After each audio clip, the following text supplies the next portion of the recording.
Toyota Aqua 2019 mühərrikin bir də inverterin antifriz dəyişdi. Mühərrikin antifrizi bax buradan boşaldılır. 4 yerdən bir.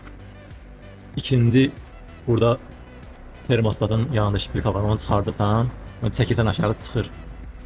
Üçüncü blokdan YGR gedən trubka var burada. Bax bu trubka. Buradan açırsan, boşaldırsan. Bax bura gəlir geri YGR.